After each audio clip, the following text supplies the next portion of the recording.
Estamos ao vivo. Fala aí, galera. Muito boa noite. Muito obrigado para todo mundo que já está ao vivo aí. Já estou vendo aqui 12 pessoas já assistindo. Muito obrigado pela presença de vocês. Já deixa o like, já se inscreve, por favor. Temos agora a parte de membro. E hoje, galera, eu vou cortar o jabá pela metade aí. Pela metade não, praticamente tudo. O único jabá que eu vou pedir é o famoso like e se inscreva mesmo. Maravilha, que eu estou muito ansioso para entrevistar esse mulherão, né? E, galera, a entrevista vai ser toda em inglês. Beleza? E muito provavelmente depois a gente vai picotar alguns trechos aqui e fazer a tradução. Beleza? Então, por favor, quem não está muito seguro com português, tenha paciência que depois a gente vai tentar fazer uma tradução. Beleza? Eu vou chamar o pessoal que vai ajudar a gente, tá? Aqui na parte de entrevistados, que tem um timezinho bacana aí. Então, vamos lá. Senhor Thomas, Rafael, Dona Boo e Dona Irina. Fala aí, gente. Olá, pessoal. Boa noite, todo mundo. E aí? Maravilha. Bom, introdução rápida, Thomas e Rafael, nosso professor lá da escola, e a Holanda, que é a moça que está do lado dele, é namorada e tietezinha da Maureen, e a Irina foi aluna do Thomas, eu falo, é aluna do Joseph Campbell. e temos a Bu aí, que é do Farofa Geek. Maravilha, gente? Bom, primeiro de tudo, brigadão por todo mundo que vai ajudar a gente aqui.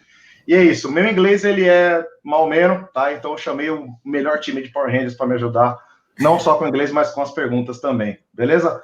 Gente, please welcome Maureen Murdock. Hey, Maureen. Hi. Buenas tardes. How are you, Maureen? Muy bien, gracias. Muy bien. Do you speak Spanish? Solamente un poquito, no portugués. No Portuguese. Lo siento. So please, Maureen, you're very welcome on our interview. Thank you very much for accepting this interview. And we must discuss about this wonderful book that you wrote about the heroine journey. And I want you in this first Yolanda. Yeah. Very nice. Mine is on my Unfortunately, I don't know how to have Yes. You're listening to it, or it's, Yeah. Yeah. So I think that just to start, I must for the first question, where is the discomfort with the difference between the two journeys? Where did it begin? Where did it come from? The hero and the heroine. In terms of my book, you want me to talk about it in terms of the book? Okay. It has a long history. In the 1970s and early 1980s, Joseph Campbell, who I think you know his work, who's a hero with 1,000 faces, he used to come to Santa Barbara from New York to teach once a year. He taught at a place called the Human Relations Institute, which then became Pacifica Graduate Institute. And when he would come out, I was his assistant. I would do the meditations before he did his lectures. And I had been working with the monomyth that he created. You all know about the stages of the hero's journey. So I was working with that in my practice as a psychotherapist in Los Angeles. I was using that, the stages of the hero's journey with both men and women. And I did a series of year-long workshops with that. And as well, I was teaching at UCLA, teaching creative writing using the stages of the hero's journey. And then the more that I did that, I began to feel like it did not really address the issues of the feminine, of the women's journey. So in 1981, I think it was, I took back the diagram that I had created of the heroine's journey. I took it back to New York to show Joseph Campbell. And if you've read the book, you know what he said to me, which was, Maureen, women don't need to make the journey. They're the place that everyone is trying to get to. And I was shocked by that answer. Of course. Yeah. Yeah. But I realized what he really meant, because he was a mythologist, right? And I was coming at it from a psychological point of view. So what he was really saying was spirit or the sacred is the place that everyone is trying to get to, the sacred feminine, but he didn't say that. And so, you know, we were coming at it from different places. But what I said to him, you know, the women in my practice, the women that I teach, my colleagues, my friends, we're all on a journey. And that's primarily to heal the wounding of the feminine, both on a personal level as well as a cultural level. So it took me another 8 years to finish writing the book. And so it came out in 1990, and I immediately received letters from women all over the world saying, that's my journey too. So, so that's the origin story. That's the creation myth.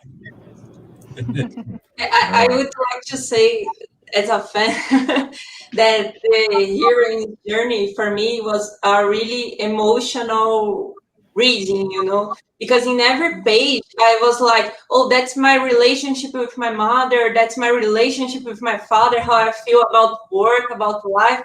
And it's incredible how you could put all those emotions in words. So thank you for your work. It's really amazing. And I'm a really fan. Thank you, Yolanda. I appreciate that. Yeah. I also related a lot, and I was really impressed because as a teenager, I also did that of denying my feminine side, and I always said like, "Oh, girls are so annoying," and I always hang out with the guys because they were more interesting, and it's very interesting. I mean, I would like to ask you, what do you think that happens with us girls that makes us deny so much our feminine side? Yeah, well, I think it's not just the way we grow up in our family, but certainly our cultures. We all live in patriarchal cultures where the masculine is held up as the standard, and we're always trying to play catch up in the sense of, that's what I was writing about in the trials, that one of the things is trying to overcome the myth of inferiority and deficit thinking that we're less than.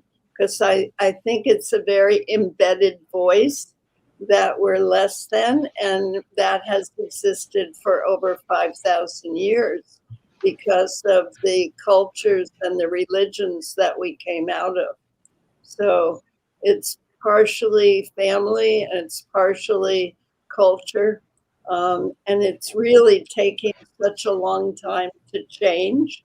I had hoped that, you know, this book is the 30th anniversary of the heroine's journey. And I really had hoped that things would change a lot. And I think they have, particularly with movements like Time's Up and all of the women who are now coming together and talking about inequality and harassment. Women are really finding their voice. So I think for the next generation, hopefully it'll be much different. But it's slow. It's very slow. But what do you think? Boo, what do you think is causing this? I totally agree. I think that we as girls have this inferiority that, as you mentioned, I produce content for internet about geek culture, and what I feel and what I see with also women that also produces this kind of content is that for us to talk about something, it's almost like we have to do a PhD about something. We have to be like very specialists to talk about something, because otherwise we're not confident enough. And guys don't have that problem. Guys can talk about anything. They don't even study a lot, and they somehow they inspire more confidence than we do. Yeah. I think it's, as you said, it's cultural. Yeah. And unfortunately, it takes a long time to make small changes. Yeah, we have a lot of imposter syndrome, I guess. Yes, yeah. But I think the society is changing, and now the woman has more space and more. I hope that in the future we are not a patriarchal society. Well, it's going to take a long time. In fact, let me ask you a question. Did it help in Brazil when you had a woman president? I mean, No, because people hated her. They thought that she was stupid and dumb, and they played with that. It's very sad. Yeah. That is sad, but you know, it's been very interesting during COVID, during the the whole coronavirus, that it's the women leaders around the world who have made the most difference. Like, what's her name? Jacinta Ardern in New Zealand, and the Chancellor of Germany. I mean, it's just, I could name probably about a dozen of those women. Really got the respect of their populace because they set limits. They did use their intellect and their knowledge of science, as well as their ability to relate to the people in their countries. So I was really happy to see that, because it focused on women's ability to make connections, to collaborate. And I think we're doing more of that now. I hope. We all do. You mentioned the Time's Up movement, and I was thinking that in our culture and entertainment, things have started to change too, slowly, as you mentioned. And that makes me think, did you think of the heroine's journey as somewhat a narrative structure, or mostly the psychological aspect? When I was writing it, I would say, well, primarily psychological, because I was a therapist, but I was also teaching creative writing at UCLA.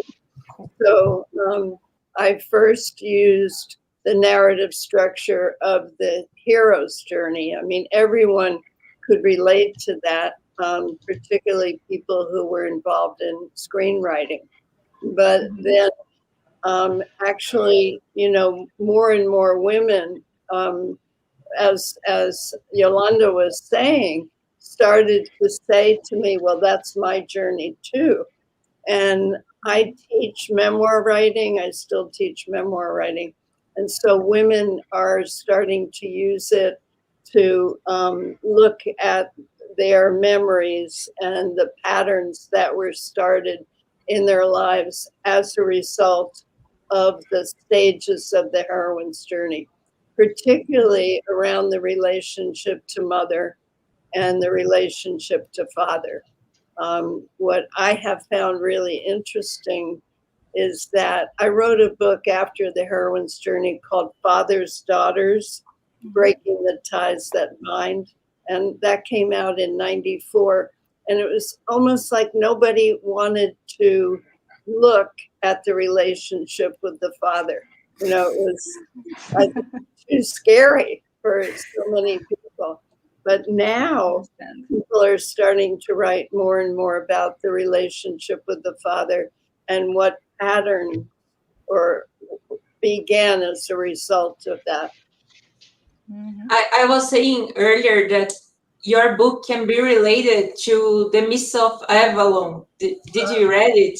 Yes. It's really close in many aspects. It's interesting.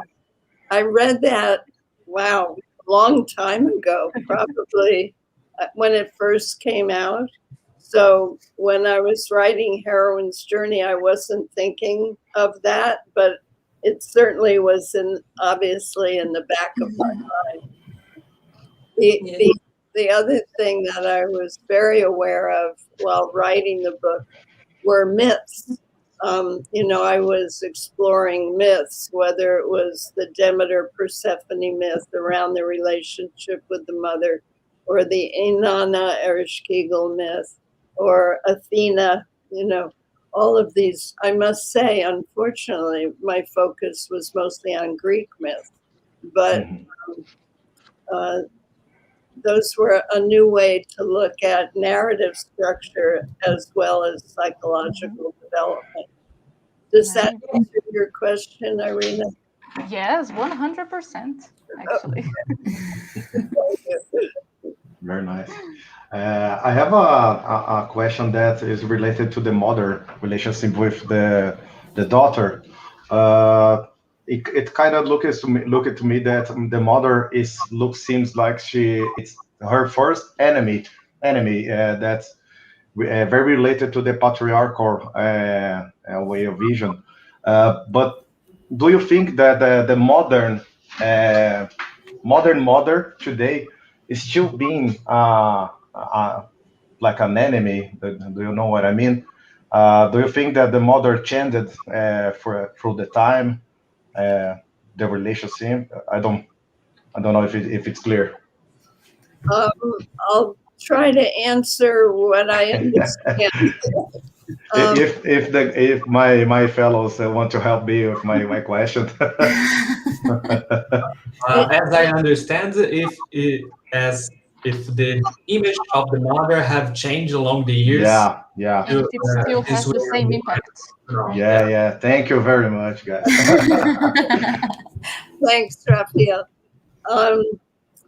I think what has changed for this generation, and you can correct me if this is not true for you, but my generation of women grew up where our mothers were not going out to work.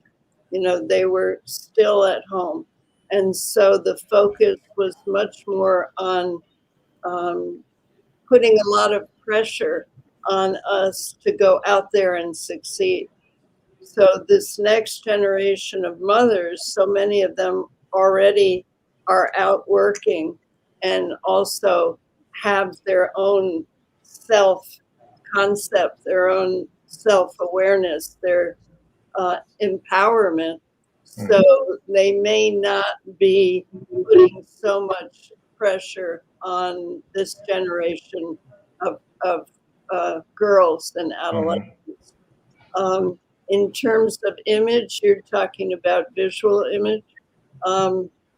That's a really good question, and I don't have an answer for that.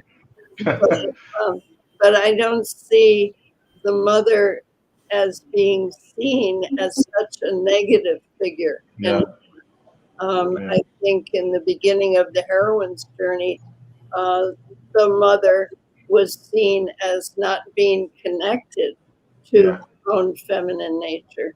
Now I think women are certainly developing more connection to their feminine nature. So that's why we are starting to have new images of the mother. We need a heroes for a journey for the mother now. They have their own journey. Yeah. I think that nowadays we have the cool mother too. That does everything. Everybody loves her. My mom is one of those. And support their daughter. Yeah, but that has its own problems with the feminine image of I can do everything. It's a lot of pressure. Yeah, exactly. Yeah. So Yeah. Well, part of the heroine's journey is learning to set limits and learning to say, I don't have to do anything. And learning to say, I am limited because I'm human, and becoming okay with that. I think you're right that there's so much pressure to be perfect instead of to really connect with one's own intuition and body wisdom. So I don't know what it's been like in Brazil, but one of the positive things of COVID is that people have been inside and not producing as much. And so, we've had more opportunity to attune to our bodies and to nature, to the birds who all of a sudden we can hear them over the traffic. So I don't know whether that, if you have found that to be true in Brazil. Have you been able to connect? In the beginning, in the first 2 weeks, maybe. I think it depends on the kind of work we live in, because actually most of us work with technology. So actually the COVID made us work even harder and more. So kind of workaholics. We are all workaholics. So from my point of view, I actually did have less time for myself in the COVID than before. So, well, that depends on what we work with. Right. Yeah. Thank you for reminding me. It's because of people like you that we can communicate like this. Yeah. So thank you. I have a question about also this feminine side, but now focused on men.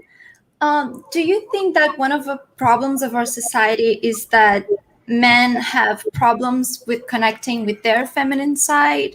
And that could be problematic for both women and also men, I think. Yeah, absolutely.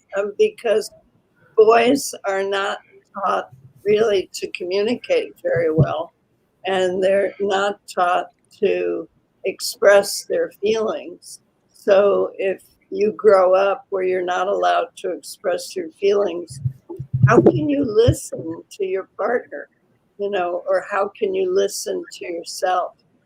So I think it's been very hard for men. And I think men have been blamed for just being macho, but it's culture that has made them that way. Yeah. Men also struggle a lot with having to be perfect as well. Thomas, what? Men also have a problem for being perfect all the time as well. We have to carry everything else, and we can't show weakness, and that's really from my point of view, I have a lot of problems with that. So I'm kind of an introspective person, so I'm not usually very open to talk with everyone, and I've always struggled with being kind of weak when I was younger. So that shaped me a lot, how I am today.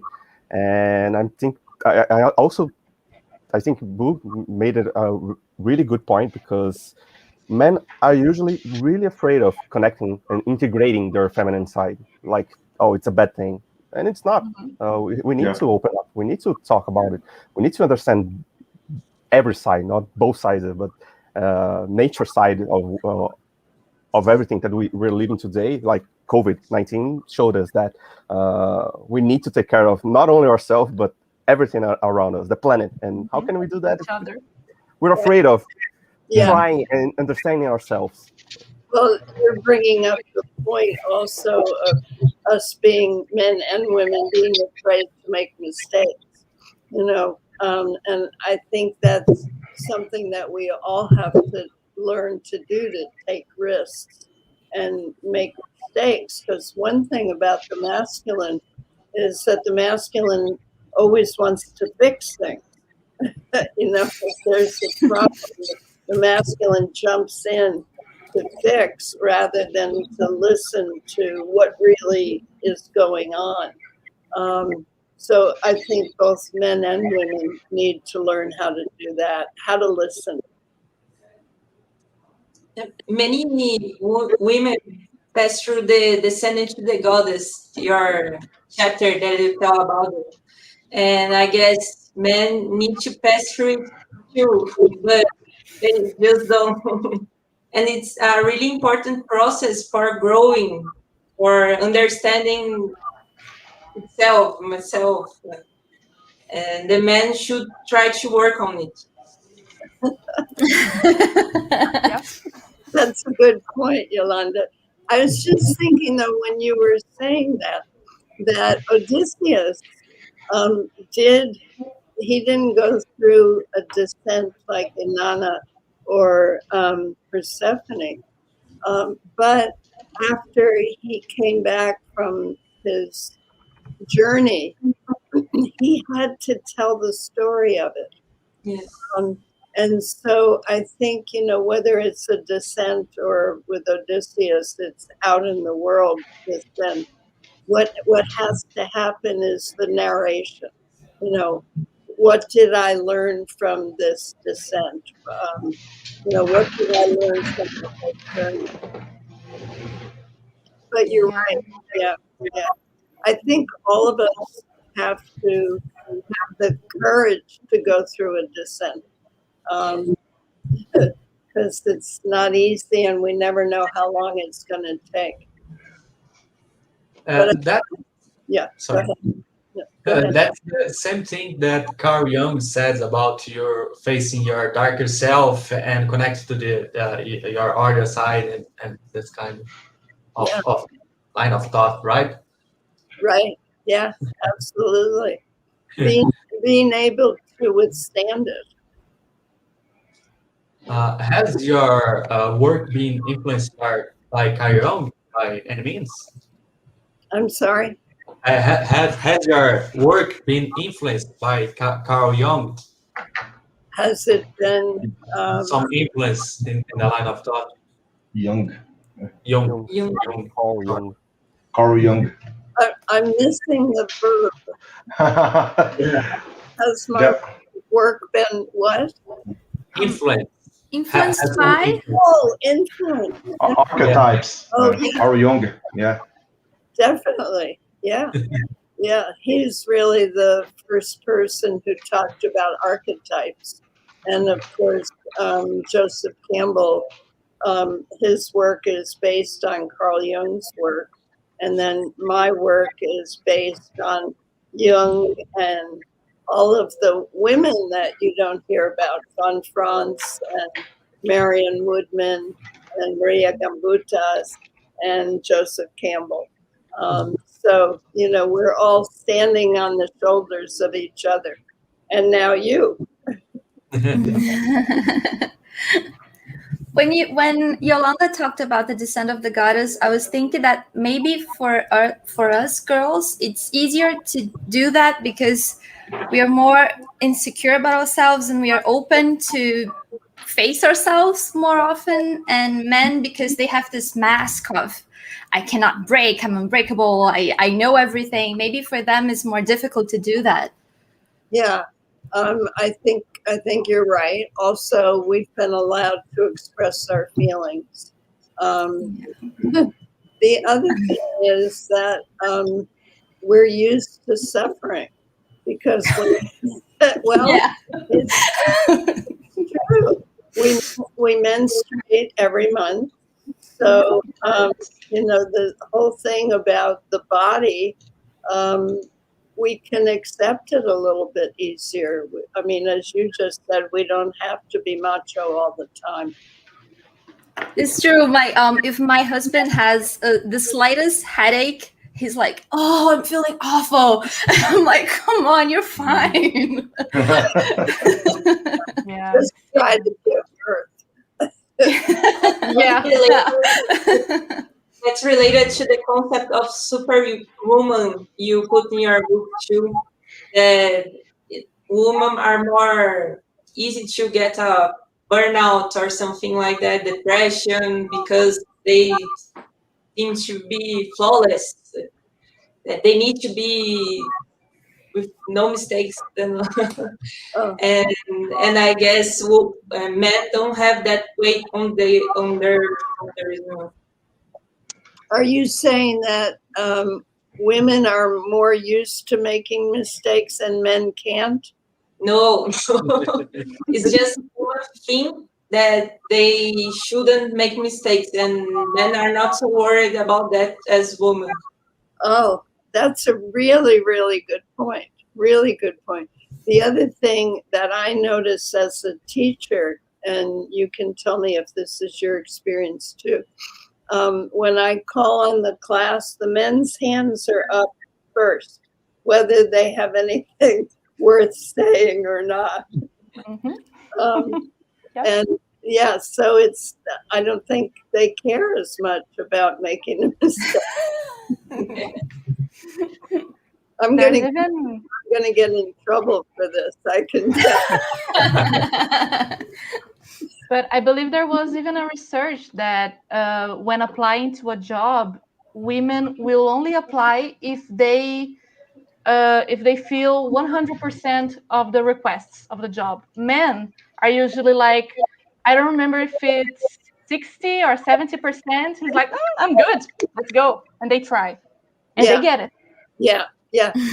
I don't know whether you and I read the same research, but I read something about a week ago where men come in and talk about their vision, and women come in and talk about their expertise. And wow. Yeah, so that men get the job because they're never talking about their expertise at all. They're just talking about what they can do or what they see in the future. Whereas women are like, okay, I had this job and I got this degree and I have this experience, hire me. So you're right. Makes sense. I have a question for you. One of the things I was reading about in terms of inequity of pay in Brazil, and this is Google, so maybe it's not correct, but it said that women make 30% less than men for the same job. Is that accurate? Yeah, that is. Yeah. I'm impressed that it's only 30, actually. Really? Yeah. Well, it's 22% in the United States. Wow, not so different. No, not so different. And kind of a big change since the 70s. Where it was, I can't remember, it was 62%, something like that. Oh, wow. Okay. Wow. Yeah. I read a study as well, I don't remember where, that said that women actually, they speak quicker in meetings because they feel like if they don't speak quick, people are going to interrupt them and they're not going to be able to speak their minds. And men take all the time in the world to make their points and are not worried about it. Well, and their point is usually what the woman just said. Yeah, that's true. And they become like, oh my God, you're so smart. Right. Oh, what a good idea. Yeah. Yeah. Oh, it's sad. But this is one of the steps that you wrote in your book, where the woman, she exists to make someone else bigger, make someone else look good. I think it fits perfectly to those cases too. Even if it's not intentional for the women, some men take it that way. Yeah, and I think we have to be really careful with our sons and daughters, because I think that women have a tendency to do that with their sons. Good point. Yeah. Yeah, it's still very common to see here how educating children is different if you're a girl, if you're a boy.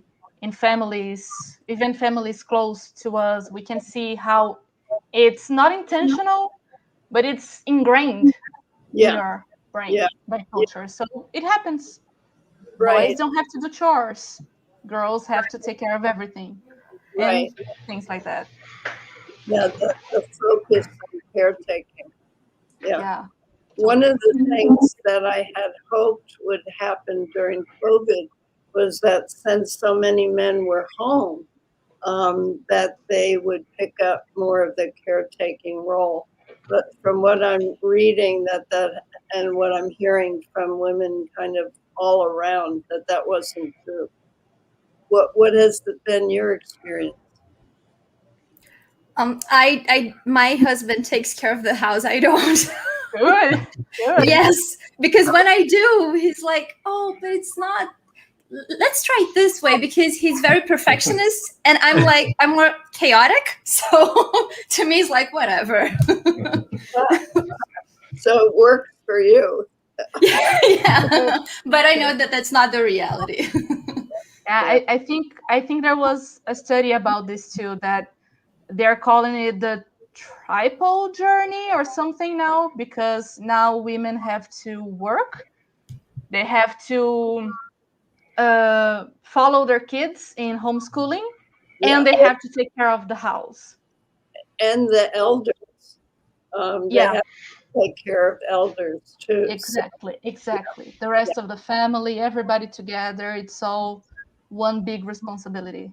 That's what I've read too. Yeah, me too. Yeah.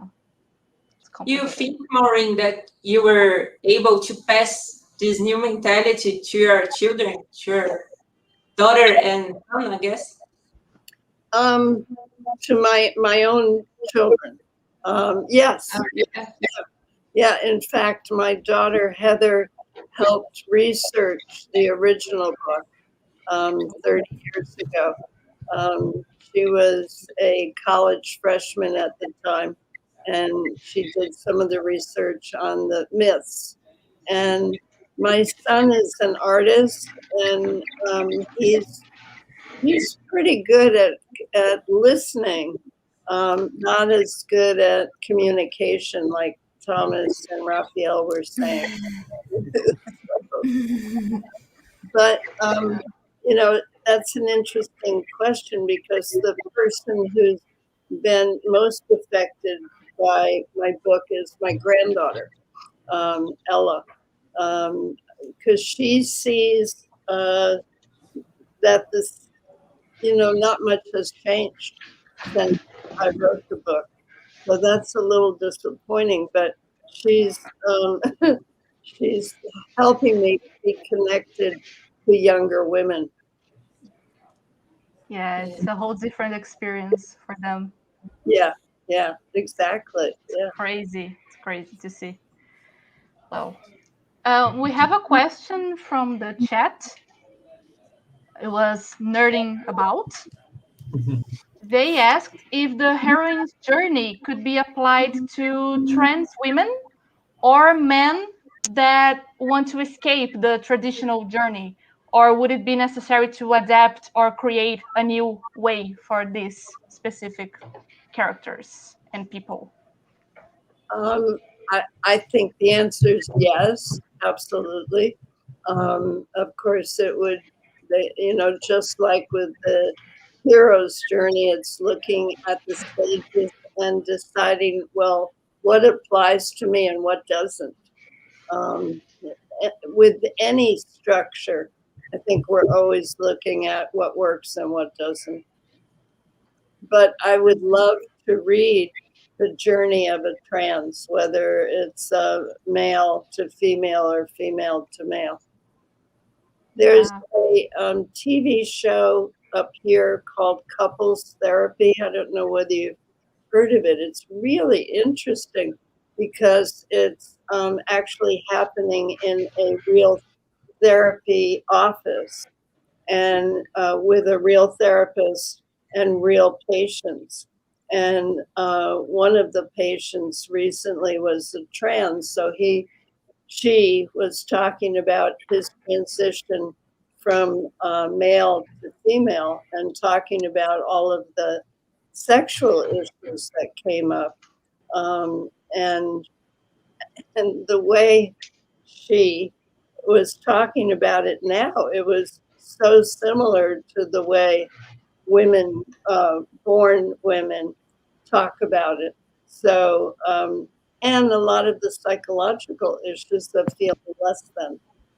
So, so I don't have a direct answer, but I always say that the stages of the heroine's journey fit some people and don't fit others, and that we can be on different stages of the journey, maybe at different times, over and over and over again.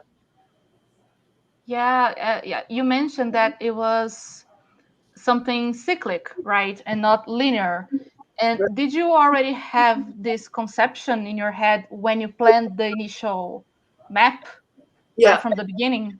Yeah, because I think of the feminine as a circle. Mm-hmm. Makes sense. Makes sense. Totally. All right, cool. About the, I think you already answered this, but I was wondering if the nowadays would be adaptable. Would it make some changes in the heroine's journey? Do you think that our society evolved as much? Because you mentioned that your granddaughter was a bit disappointed that nowadays we are still, your book is still very, very recent. It could be made out today because this question is still very important to us. Yeah. So you're asking if I think that the stages would be different? Is that what you're asking? Yeah, if you think that the society evolved enough for be able to make some changes, or the book, the stages would still apply in the most cases for most women today. Unfortunately, I think that it still applies for most women today. But I think we're more conscious now. You know, when I was first writing about the fifth stage, the spiritual aridity, people didn't know what I was talking about. So now they know when they feel disconnected from their creativity or disconnected from their bodies. So I think we've made progress, and because of probably things like yoga and Tai Chi and meditation and all of the creative arts, I think people are becoming more conscious of when they have a split. So maybe that's the better way to answer. I think definitely people are more conscious of the split from themselves. Do you think this? Oh no, please keep going. No, I was just going to say it's a really good question. I have to give more thought to it. Good for us. Do you think this awareness that we now are starting to have more, do you think it also was a good side effect, of course, of expanding the stories that we tell through TV, movies, games, art in general? And do you think this entertainment side of art can help us go even further? Oh yeah, absolutely. Yeah, I mean the art today is extraordinary. I think of, you know, what's coming out of COVID. My son, I mentioned, is a printmaker and a painter, and he just got into a show called At the Edge.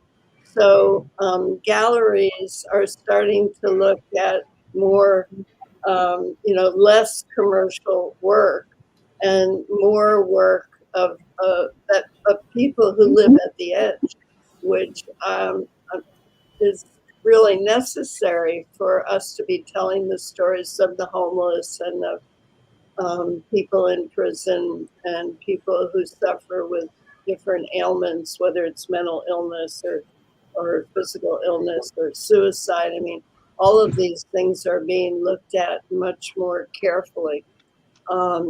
So to answer your question, yes. And what I'm noticing, since I still teach writing, is people are writing at a deeper level. It really feels like writing has dropped down a level, which is very exciting to me. Cool. Yeah, that reminds me. Sorry. Yeah, you can say. No, you can say. It's okay. Go, Yolanda. I think your book is not a narrative book, but it's really applying for the arts today, because you need to understand the feminine mind, the feminine struggles, to show it on movies and books and everything. And I think that can really help the arts reading your book, Oh, Totally. thank you. Yeah. You've mentioned that you're still teaching writing. Yeah. Do you have any advice for someone that is beginning to write? Sure. Just write for process. Don't write for product. In other words, don't write thinking about who's going to read it, because then you'll stop writing. That was Wow. good. Yeah, Good perfect. Very True. good advice. Write for yourself, and try to set up a writing schedule. Maybe it's only 15 minutes a week, but I used to write just on Thursdays because it was the day that I wasn't seeing patients or wasn't teaching. And so I had an appointment every Thursday with my writer. That's why it took 8 years to write there. But it worked, because probably, since it was Thursday, probably Wednesday night, unconsciously, I started to get ready, unconsciously. And so Thursday morning, I could, what I call drop in. The other thing I always do is, at the end of every writing period, I write a sentence or two about what I wrote, so that it's a synopsis, so that I remember next time I come to the desk. And I always write, what more do you want to find out?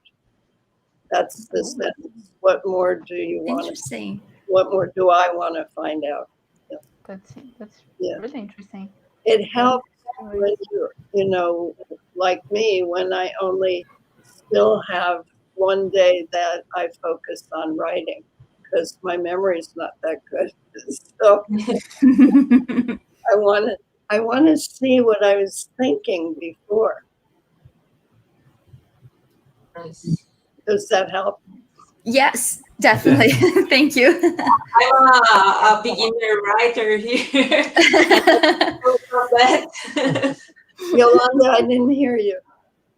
I'm a beginner writer, and I took notes of what you said. Good. Okay. Yeah.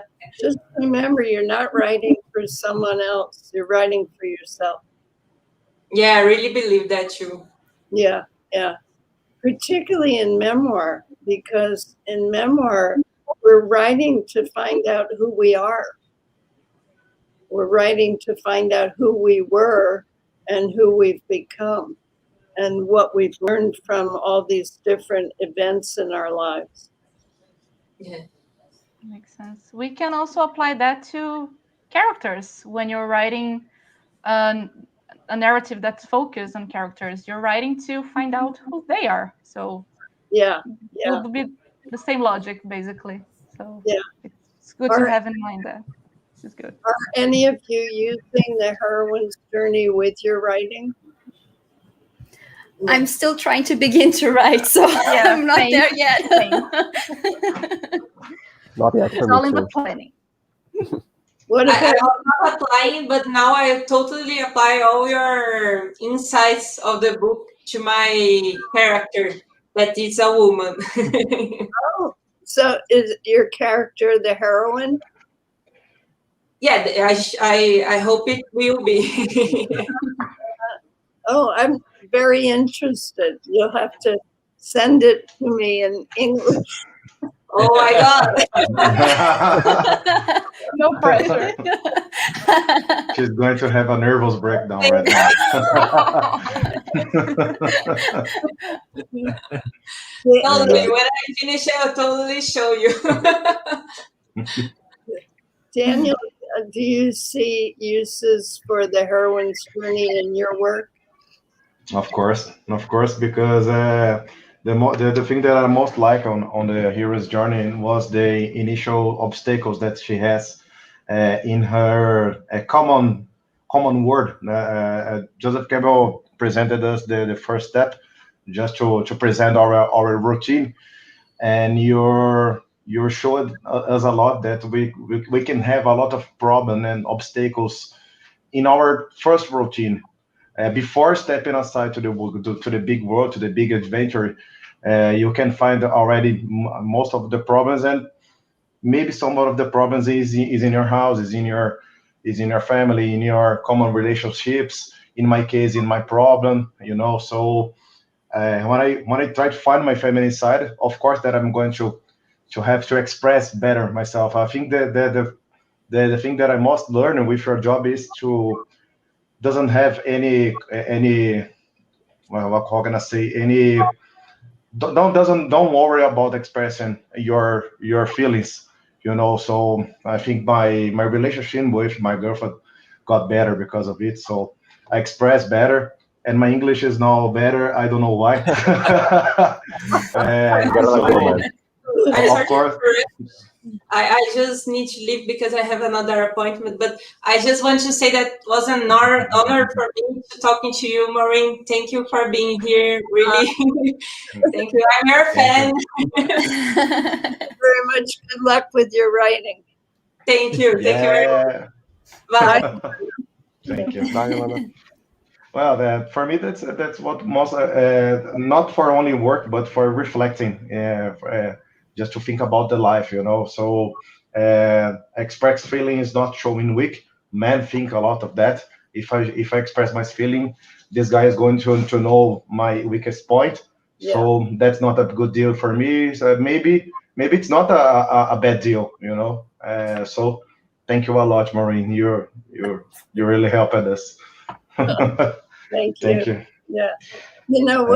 What you're bringing up is very interesting, because one of my colleagues where I teach, he said the main thing he got out of reading The Heroine's Journey was that he didn't have to be perfect anymore.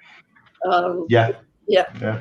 He's in his 70s, and he said, my whole life, I've tried to be perfect for my family and for my wife and for my children and for my school and for my church. And he said, I don't have to be anymore. He said, it's such a relief. But he said, I wish I learned that before I turned 76. Cute. Congratulations. Small detail. Yeah.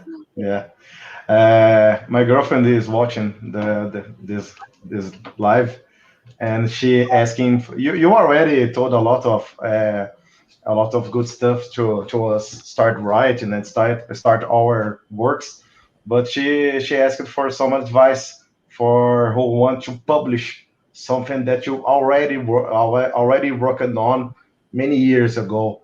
Do you have some advice for this kind of situation? In terms of something, well, first of all, I want to know if she thinks you're communicating better. If I'm lying. Priscilla, help me. Save me. Okay. And second, very good point. Do you mean that it's something she wrote a long time ago and she wanted to bring it forward? I guess my question is, why not? She probably has to look at it closely and see if it needs to be updated. Okay, and then my other question would be, why does she want to publish it? Yeah, that's a good question. I'll ask her if it's after. Yeah, I think it's always important for us to know what our purpose is in writing, number one, for ourselves, but also in publishing. You know, is it to educate? Is it for needing self-expression, needing affirmation? So you can ask her those questions. Maybe she's answering. Is she answering? Yeah, she's answering the chat. Daniel was approved in communicating. I'm going to sleep at bed and not at the couch today. I think there was a message that just went across the bottom of the screen. Yeah, that was her. It was the answer of his girlfriend. Okay, so she said, "Yeah, Maureen. He asked me about my past to understand if I had the obstacles." Oh. Aced. Thug life. Yeah, you're in trouble tonight. Yeah. So we are getting to the end of the interview. Maureen, do you have some final things to say to the people who are watching right now? A final advice? Feel free, please. Or provocation. Provocation is good. Why not? I guess I would say keep creating. I mean, that's what's most important, to have faith in yourself and faith in your expression, and to write and to make films and to make videos, but not to put too much pressure on yourself. Thomas, I felt like, unfortunately, there's been a lot of pressure for you. So, oh yes, it is. Yeah. So trying to learn work-life balance and to start to honor the feminine in your personal lives and in your families, your communities, your culture. So that's what I would say. And thank you. Thank you for having me. I appreciate getting to meet all of you. Yeah, very wow, you're amazing, Maureen. Thank you very much for this. It was the biggest pleasure. Yeah. Thank you very much. Thank you very much, Maureen. It was a big pleasure. And sorry for my bad English, but in the end, it's better. Gotta let go. Go with the flow. Yeah. I hope we can do this some other time as well. We have so much to talk about it. 1 hour is not enough, so I don't know if you want to do this more in the future. We sure would very much be like to do it. Okay, well, Daniel can be in touch and let me know. Okay, I'll do it. Sorry for everyone that I didn't pin up the question. We can make it in a part 2 with Maureen in the future. Okay, so that's it, folks. Thank you very much. Just subscribe it and give it a like. Okay. Thank you, guys. Bye. Bye. Bye. Bye. Thank you. Guys. Bye.